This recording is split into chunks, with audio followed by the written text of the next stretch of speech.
Hello, everybody. Thanks for joining me again for our 5-minute Bible study series. Today we are in Psalm 15. Now, there are only 5 verses in this chapter, and no, it is not the shortest chapter in the entire Bible. There is one that's actually shorter. Trivia time. What is the shortest chapter in the Bible?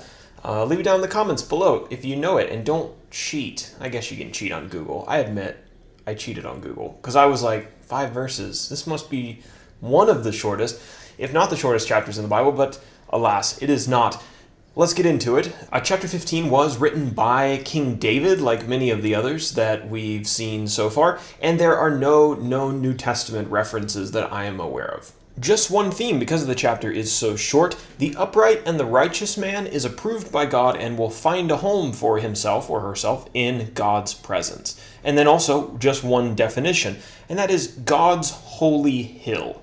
What exactly is God's holy hill? Because we'll encounter that term, at least in the English Standard Version.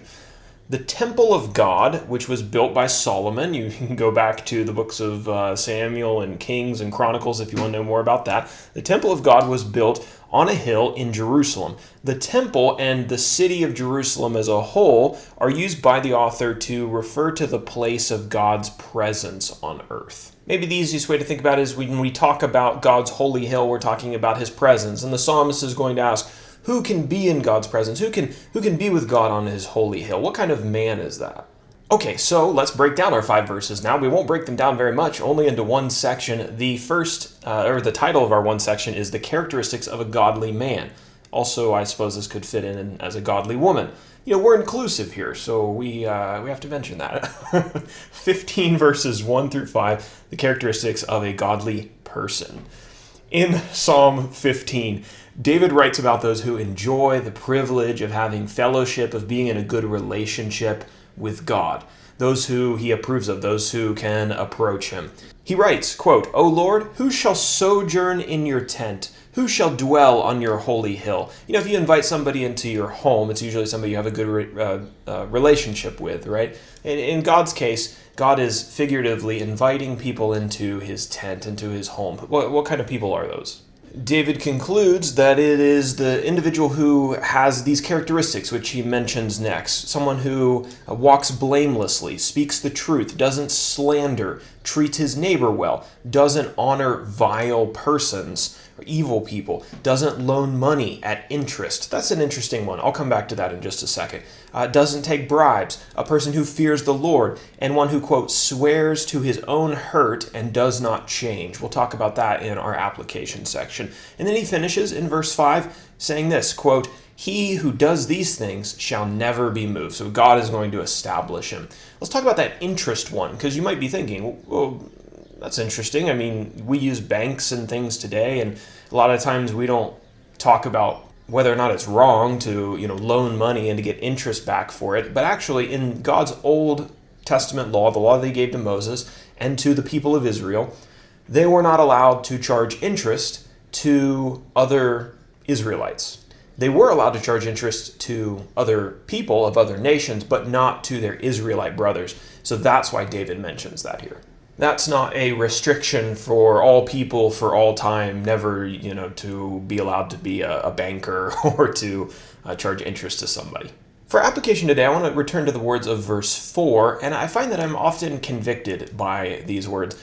David commends people who make promises and then keep them, even when those promises are detrimental to the individual who made them, right? Or even when those promises don't benefit the person who originally made the promise. I, and perhaps you as well, often find myself committing to things and then wanting to back out of them when it comes time to fulfill my word. Now, I would say generally the big things, the big promises that I make, I'm pretty good at keeping, but the small things in life are sometimes the areas of trouble, and it's true here. Perhaps it's a promise to meet somebody for coffee, or telling them that I'll help them with a project, or committing to teach a class. I find that it's easy to start making excuses to get out of those things, even though I agreed to do them. I excuse myself with, all the usual excuses like, oh, I'm stressed, oh, I got so much on my plate, oh, I'm not feeling well, I'm burnt out, something else came up, the ones we always use, the general excuses that we try to get out of things with. Whenever something becomes inconvenient for me, or as the author of the Psalm says, something is to my hurt, I always look for a way to get out of it.